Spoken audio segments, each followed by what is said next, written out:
Well, here we are. It is September 29th, 2023. And as I mentioned last week in the video, we'll be take a look at the price results from the Asia Week sales down in New York. We're going to focus mostly on the Christie sale and the Sotheby sale. Bonham's had a couple of little sales that they did, but we'll maybe get to them at another day. But I think the two major auctions that were given the most attention were, of course, the two biggest auction houses, which are Christie's and Sotheby's. And the results were sort of mixed, as we thought they might be, because of everything that's going on in the world, coupled with very high expectations among collectors. Often, as we all know, people put things up for sale. They get numbers in their heads, what they think things are worth. And if the market doesn't agree with them, they don't get the results they want. So there were a couple of sales that had fairly heavy buy-ins of unsold items. It's not that the items didn't have any interest. It's just the estimates were a bit too rigid. And that is always a problem. And in a future video, we're right now recording and writing down estimates between the auction houses and price results. And we're going to do sort of a breakdown of what do estimates actually mean. And as I've said many times, estimates mean absolutely nothing. The results we're seeing pretty much indicate that's true. It's really fascinating, and we'll talk about that in another video. But I'm going to talk about today the Christie sales and the Sotheby sales, as I mentioned, and go through and take a look at the results. All right, and this was the sales from the LJZ collection of jades. These are really, really nice jades, and they had a fairly successful sale, I have to say. This sale did pretty well. The jades were of a very, very fine quality, and the buy-in rate wasn't too bad. Some of the big lots didn't get off the ground for whatever reason, but some of the big lots did get off the ground, even though some of the estimates were fairly stiff. And we're going to take a look at a few of them and sort of break it down this way. One of the pieces, and we talked about this piece last week, and I actually talked to Mike Bass about it over at Christie before the sale. He was very enthusiastic about this jade dish from the Southern Sung to early Yuan period, and it did fine. It brought $138,000 against an estimate of 100 to 150. So the estimate there was pretty much spot on, I think, and the piece was exceptional. This was a very, very nicely carved piece of jade, beautiful color, beautiful quality, beautiful finish, had everything going for it. So it's not a total surprise this did well, and it's early and very, very fine. So bravo on that. And then moving along over to the Righton Cup, Chin Lung period. Now this cup had been for sale in London, I learned through a dealer. Let's see, it was who was it? Anthony Carter had an exhibition and sale of some of these jades back a few years ago, and this was in that sale, and it didn't sell for whatever reason. Maybe they're asking too much. I don't know. It often happens in dealer exhibits. The prices get a little bit crazy, and this was estimated at $800,000 to $1.2 million, which didn't seem completely out of line, except for the fact that it wasn't marked. It didn't have a Chin Lung mark carved into it or anything, but it was clearly a Chin Lung example. Beautifully done, beautiful detail, a really lovely object, and the fact that it has been on the market not too long ago can often impact the value of things when they go to auction. They get a little bit of a taint to them. People say, well, that was for sale, nobody wanted it, and a lot of psychology goes into this. Objects, as we've seen many, many times, that haven't been on the market for a long time tend to do very, very well, and items that have been on the market in recent years, if given a heavy estimate, don't do that well. And my personal view is if you've had something in an exhibit and you're trying to sell it through a dealer and it doesn't sell, if you put it up for auction, don't carry that big estimate into the auction house. Give it a very modest estimate and give people a sense that they have a chance of buying it. Otherwise, it looks more like a fixed sale than an actual auction. Auctions, the best auctions in the world. And we saw it in the Sotheby's had a bunch of unreserved items in their online sale, and all of them did smashingly well, pretty much, which was a very interesting thing to see. But anyway, this did sell. It sold for a not inconsequential sum of money. It sold for $756,000, $756,000, which is a fair bit of money given its history of exhibition and prior attempts to sell it and sort of that sort of thing. So it was fine. And then over here they had the Marchant sale, and they had a little bit of a rough day. I mean, about half the items sold, and the ones that did sell did fine. And again, it comes down to estimates, I think. Have a lot to do with it. And if we take a look, the stem cup that was in the sale that we talked about is a very, very rare type, fantastically rare actually. Did sell. It sold for $352,000 against a $300,000 to $500,000 estimate, which is fine. And unfortunately, the ingot form box didn't sell, and the bowl didn't sell, which kind of surprised me. But the Wanli 6-character ink box did sell, and it sold for $226,000 against an estimate of $250,000 to $350,000. So they weren't putting the reserves especially high, which was a good thing. And this was a wonderful box. I talked about. I had mentioned. I thought this was one of my favorite things in that lot that they put up. It was a beautiful piece of porcelain, extremely rare, large for its type and size. Its form. It was 3 or 4 inches larger than most of the other boxes made during that period of this style, and the decoration was superb. So it did find a buyer at $226,000, or roughly $250,000. And the pair of garlic neck vases did very well. They brought $300,000 a piece. They were aesthetic, wonderful examples. And then there was the Keswick 100 Deer jar that the family had bought, that Richard Marchant had bought back in the 1960s. And it had a very interesting history, a really interesting history. And it sold for $693,000. I think the estimate was a little heavy on it, but in some of these pieces, there aren't enough of them that are sold to really be able to ascertain what they're really worth. Usually when you have a lot of comps, previous items that were very, very similar, they compare it to that have sold in recent years, then you can come up with a much more accurate estimate. But if it's the type of thing that doesn't turn up very often, the estimates are difficult. This is one of the reasons we're doing this comparison. We're looking at we're sort of creating a spreadsheet on estimates and selling prices. And one of the things that struck us was that in auctions, whether it's Chinese art or Japanese art or American watches or European jewelry or whatever it is, the more similar items that have come to market, which makes sense over the years, the more accurate the estimates. For example, I took a look at, just as an aside, at one of the Sotheby's watch sales. The estimates were spectacularly accurate. Well, because lots and lots of them have been on the market, and the pricing gets pretty tight. But on rarities and one-of-a-kind things and art and so forth, it becomes much more difficult because each piece is unique unto itself. So, at any rate, here we are. It brought $693,000. Very nice looking jar, and I think this was a very good buy. I think whoever bought this was really smart, because I think it's in the long run going to be one of those things that really holds its value. All right. And then over here on the Christie's, this was the important Chinese works of art sale. It did quite well. There were some very nice lots. Some very good prices. And we're going to run through it and take a look at some of the things that we had talked about prior to the sale, what we thought were interesting. And one of them was this Guardian King's mirror. This was quite a large bronze.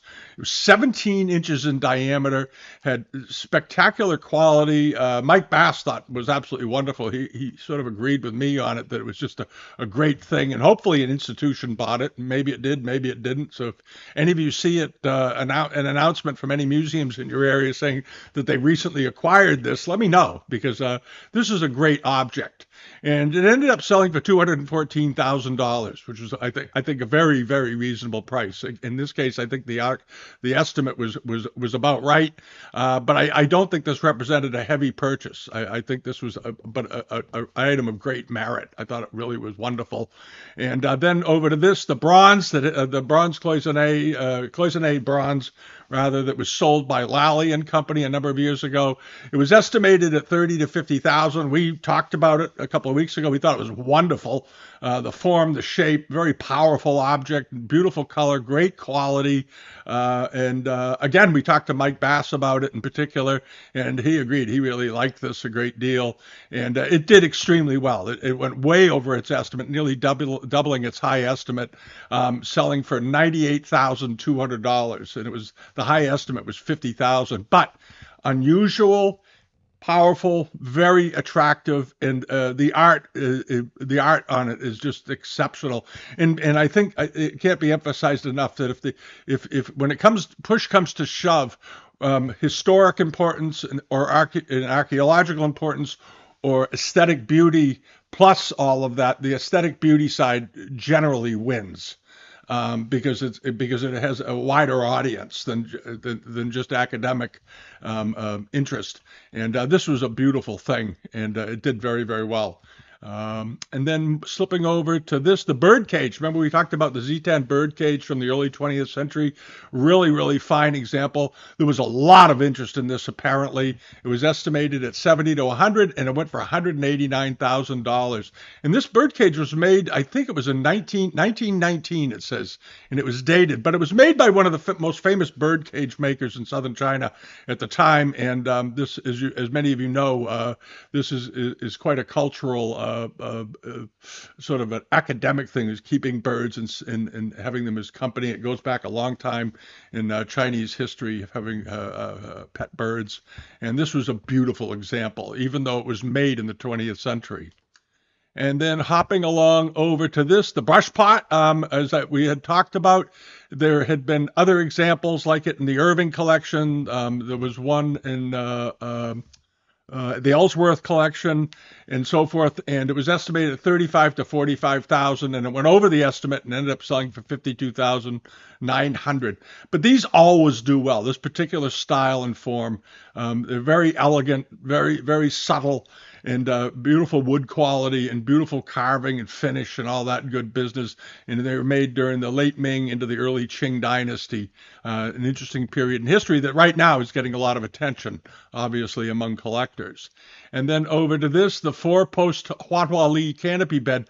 This was something Mike was very excited about. He talked about it on the phone with me. This and the coat rack that's coming up, or the textile rack that also did very well. And this was estimated at just 100 to 150,000, and ended up going for 403,000. Again, the shape and style of it are quite interesting. The way the reticulated lattice around it was made.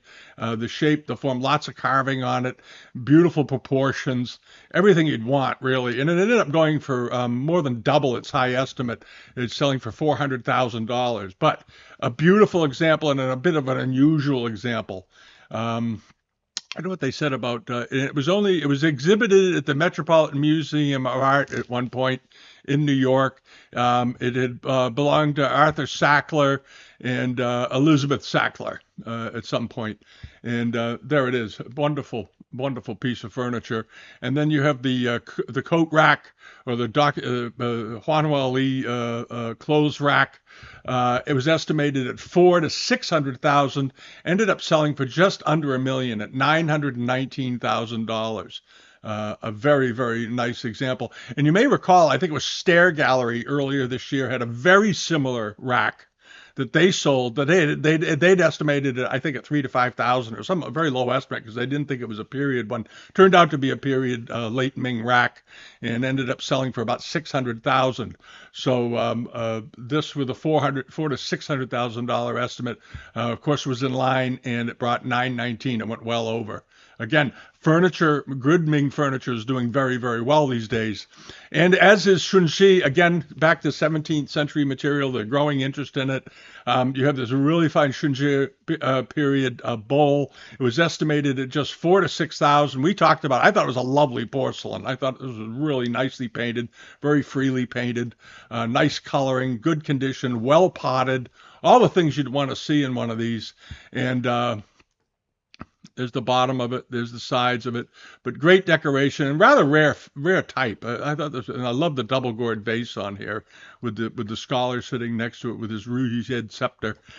This ended up selling for $35,000. So it went for basically 6 or 7 times its high estimate.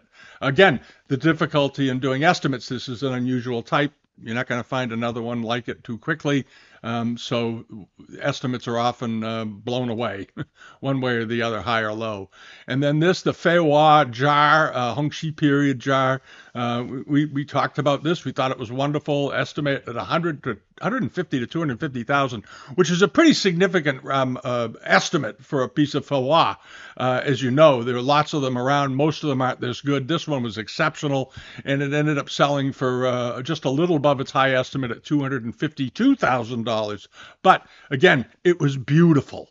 It was beautiful. It had beautiful color. It had beautiful detail. It was well potted. It was in great condition. It had everything going for it. And if you were looking, if you're sort of an art buyer, purist, best examples only, please type of collector, this was it. And you're not going to see another one like this probably for some time, unless the sale of this one flushes some other ones out of the woodwork, which can happen. Sometimes when you see something turn up in the market that's a bit better, a bit more unusual than other pieces, and it does very, very well, people that will hear about it, see it, and say, "Hey, I've got one that's that good. I'm going to sell it." And that was that was particularly true in the 1980s and 90s during the American furniture boom. You'd have a table that would sell at one of the big auction houses. There was one case in particular of a pie crust top table. I remember it was American furniture. It was nothing to do with Chinese, but it sold for a huge amount of money. I forget what it was, a couple of $1 million. And they said it's the only one known, and this and that.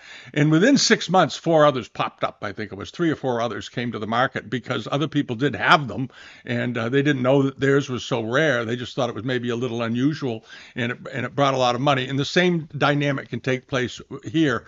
And when you see something of a particular type do very, very well, it can often bring other things into the market. So we'll see if that happens. And then over to this really nice little Jiajing Marken period double gourd, this little gourd pot. I thought this was a great thing. I thought it would have been an absolute steal. I think I said in the preview, I thought, boy, if it sells for that estimate, this was a great buy because this was a sweet little example. And it went way over its estimate. It went for almost 3 times its high estimate. Ended up selling for $13,600. And this was a small pot. It was only a few inches tall. I think 3¼ inches tall. This was a little tiny porcelain, but it was superbly well done. It was a little gem of a thing, and it went way over its estimate. Again, unusual, rare, beautiful, top quality, and that's what brings the money.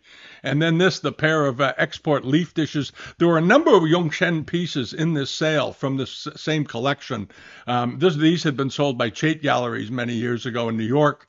It was estimated at 20 to 30,000. They brought 20,000 or 10,000 a piece, which is, you got to think about that for a minute. These are export plates. Typically, and export porcelain has been a little soft lately. And as we saw with the sale in Boston at Grogan Company, export pieces did very, very well. We've seen some other signs of life coming back into these very, very fine export wares. And I think it's because there's an appreciation developing among certain collectors, and I think even collectors in China, that a lot of the export wares were as good as many of the imperial pieces. The quality of the work was as good. And they don't like to, for a long time, they sort of resisted that idea. I think collectors in China didn't want to admit that. But now that the prices of other things have risen so much, and they're looking at these pieces going, God, they are beautifully done. And this was, I think, a case of that. I thought that these were absolutely stupendously pretty, very interesting, and $10,000 a piece for Chinese export plates these days is pretty good price. And there were a bunch of other pieces from it looks like this same collection coming in, and they all pretty much did as well as they were expected to, or better. All right, and then over here, this was the sale of the Minio collection, and they did very well. I think this sale was pretty successful. They had a couple of buy-ins. I think they got a little out over their skis on some of the estimates, but a number of the lots that we really, really liked did just fine. And we're going to take a look at just a few of them. There was this beautiful, beautiful Yu bronze, early Western Zhao dynasty, nice patina. A very elegant form architecturally. This was a really interesting piece, and as you can see, it had all kinds of relief work on it, undisturbed patina, nice ribbing on the body, these big flanges coming off the ends, and it was a very interesting piece visually because of all the elements that went into it, and they all work harmoniously together. So it made it, and I love this. It's sort of a high. Sometimes early bronzes can look like they're a little squat. This one looks like it's high because it's got a high foot and it's reaching up a little bit vertical. It's got a nice vertical look to it. I thought it was quite nice, and ended up selling for $466,000, 3 times its high estimate. But it was a very, very nice example. And when was the last time it was for sale? The last time it was on the market, you'll notice, was in 1959, which is a long time ago. That means it's basically been off the market for 70 years, and that brings a lot of interest. But it also makes it difficult sometimes to estimate. So, in fairness to Christie's, that's part of the deal.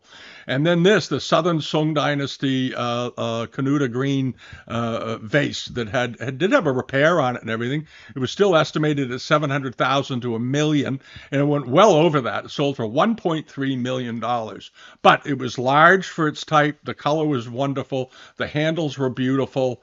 It had a lot going for it, and it was, it had an interesting provenance, but beautiful thick glaze. And you can get a sense of that glaze down here at the bottom, where there's a little bit of a shadow here, and you can tell that this glaze was very generously applied and coated it very evenly and so forth. And when was the last time this was for sale? The last time this had a record of being on the market was 1914. Again, long time off the market. Lots of interest. And as we know, these Japanese collections have some fantastic stuff. If you ever have the chance, take a look at what's in the Osaka Museum for Chinese wares. They have stuff that is absolutely stupendous. And then this flambe glazed Chinlung seal marked vase. We loved it. We talked about it because I love the color. The color on this was just great. Had a $40,000 to $60,000 estimate and went slightly over the high estimate, selling for $63,000. And there was another somewhat similarly decorated piece at Christie's at Sotheby's that did about the same. It may have even brought a couple of thousand more. I think it's up here, and we'll take a look at it. But this was a wonderful example. And again, you can buy these sort of who-form vases that aren't so well glazed for $15,000 and $20,000. But when the color gets this good, that's what drives it. It's not the mark in the shape; it's the quality of the color, the beauty of this piece. Again, beauty. And this was beautifully glazed. Really, really fine example. I like that a lot. And then we had we talked about those and these. And now over to Sotheby's. They had some pretty good stuff too. And the prices were very, very good across the board. We're going to take a look at a bunch of them just to get a sense of it. One of them was this bronze that we had talked about, and I thought the estimate was very, very modest. And it was estimated at 6,000 to 8,000. One of these late 17th, 18th century, very early Qing pieces, and lost wax technique casting, very finely detailed. We talked about it a bit. I just thought this was a stunning piece to have such a low estimate. I couldn't quite understand it. And apparently nobody else could either, and ignored the estimate, and it went for $16,510. All right, and it may have just been a way of telling the potential buyers they're absolutely going to sell it. That's one of the reasons sometimes they put low estimates on things. And then there were a whole bunch of these Daishai Guangxu period Empress Dowager decorated grisaille bowls and plates and things, and they all did great. They all did great, and for the most part, they blew their estimates to bits. This one was estimated at just 6,000 to 8,000, and I think they're all from the same collection or two collections. I think there were two collections here. This one was estimated at $6,000 to $8,000, ended up selling for $53,340, or almost 7 times its high estimate. Quite a piece. And then there was this giant Guangxu, again, same decoration from the period, 60 to 80,000. But this was a big planter. I forget. We get the size again. 28 inches in diameter. It was a very, very big piece. Estimated at 60 to 80,000, and went for 1.5 times its high estimate. And there it is. It did very, very, very well. It was a beautiful thing. And there's a lot of interest in that market. And if you go over to Sotheby's and check them all, check all these pieces, they did exceedingly well across the board. There's a lot of interest and a lot of appreciation for this time in Chinese culture, Chinese history, and it's really coming into its own. So be careful of copies, fakes, and reproductions. There's a lot of fakes out there. One of the most common types of fakes that we're seeing from that general era are these grisaille decorated pieces like this. And I want to show you these things, these bowls. We mentioned them before. These Tongxi late second half of the 19th century bowls with the birds and flowers. Copies of these are turning up everywhere. Okay, real ones are very, very valuable. Here's one that was estimated at 8 to 12,000 in this same Sotheby sale, sold for 40,000. Sold for over 3 times high estimate, and this is the problem. And I've had inquiries on the preview assistant side here. I think last week when I did the video, I had 2 or 3. I've had 2 more. These bowls, copies of these bowls are turning up all over the United States. All over the United States. I don't know why they're suddenly appearing. It may be because they're anticipating these good results. I'm not sure, but be very, very careful. They are all modern fakes. They're not Republic examples in many cases. A few of them are Republic copies, but they're so poor you couldn't confuse them. All right, and then heading back over to the other results of the sale was this Guangxu period green bowl. I really like this. It was marked.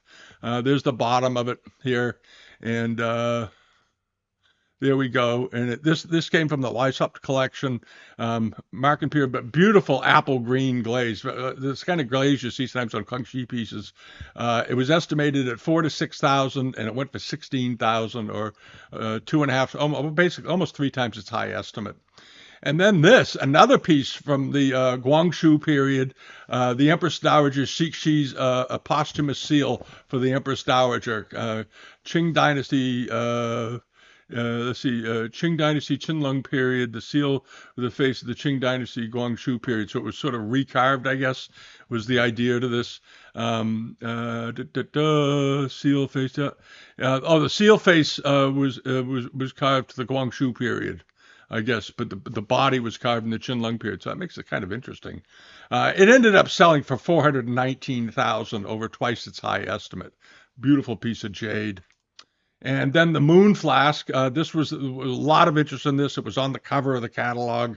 Very, very unusual example with the Qianlong seal mark on the bottom, with these beautifully done flowers. Here's the foot rim of it. Come over if you want to learn about foot rims. We talk about them a great deal because they're important. That's what the bottom of one looks like. You can see areas of wear, and you can get a sense of what the paste should look like. But this was the vase, and the strength of the cobalt blue and the quality of the decoration is what's the one. Well, first, it was spectacularly well potted. The handles are beautifully done. It's got this lovely, lovely sort of elegant, understated neck on it, and then this voluminous body swelling out around it, and then pulling in all of the floral elements on vines. They were just very well done. And this was something you see on Qianlong porcelains all the time. These very graceful serpentine sort of vines crawling all over it, and these lotus blossoms and chrysanthemums and so forth. And the color of the cobalt was stupendous. It's all there was to it. And it went for $1.7 million, $54,000. So it went for, well over its high estimate, but a great thing. And it came from the collection of the Rockefeller family, acquired prior to World War II. And in other words, this hasn't been on the market for 80 years. So that also helps drive the price a great deal. And then we have another one of these. As I mentioned, there was another flambe glazed Qianlong type, a different form, or not a Hu form vase, but a lobed form vase, but very similar glazing, very similar quality glazing to the one that was at Christie's. Again, Qianlong marked on the bottom, and estimated at, again, for the same estimate, 40 to 60,000, sold for 69,850. So it sold for 5 or 6,000 more than the other one did. But a very desirable shape, nicely potted, and that great glaze. Beautiful color, beautiful color. And there's that bird bowl. I didn't realize it was we'd already talked about that. And then we get back over to some of these Empress Dowager again pieces that were sold at Christie's, at Sotheby's rather. We talked about it last week? It struck me as being very unusual because of the white ground. There are white ground examples, obviously, but you don't see them very often on the market. And this one was a brush pot, which made it doubly interesting because then it falls into the area of collections of people who are interested in scholars' objects and so forth. It was estimated at 8 to 12,000, which we thought was low, and of course it was. It sold for nearly 4 times its high estimate. And it's not that we're geniuses at this. This is just it was just the seller's way of transmitting through Sotheby's that we're going to sell this stuff, and you put low estimates on it, and boy, it brings everybody out. And I honestly think that if they had estimated it at 40 to 50,000, it might not have sold. It may not have gotten there because they would have overestimated. Overestimating can kill sales. Again, reserves are the bastion of the coward. I don't believe in them in general, and that's just my view of it. If you're going to sell it, sell it. $44,450. Nice piece. And then this, oh yeah, the copper red Mei Ping vase. We absolutely loved this. And apparently so did everybody else. We just struck us as being superbly well done. It had a very interesting, fairly long history. It had been sold by Marchands in London more recently, but it had a long storied history through multiple collections going back to the 1920s. So this was something that was obviously a known entity among high-end collectors. But the underglazed red, underglazed blue decoration on this, the paint decoration was perfect for the pot, for the shape, for the space that they had. It was decorated, as I recall, on 3 sides. And then it had these butterfly and fungi decorations on the end. And it's got this nice flat bottom on it. There was no rain mark on this. This was not a Marken period piece. This was just a really beautiful piece. There's the old Marchant label from London on there, and you can see all this nice natural wear on the outer edge of the foot rim.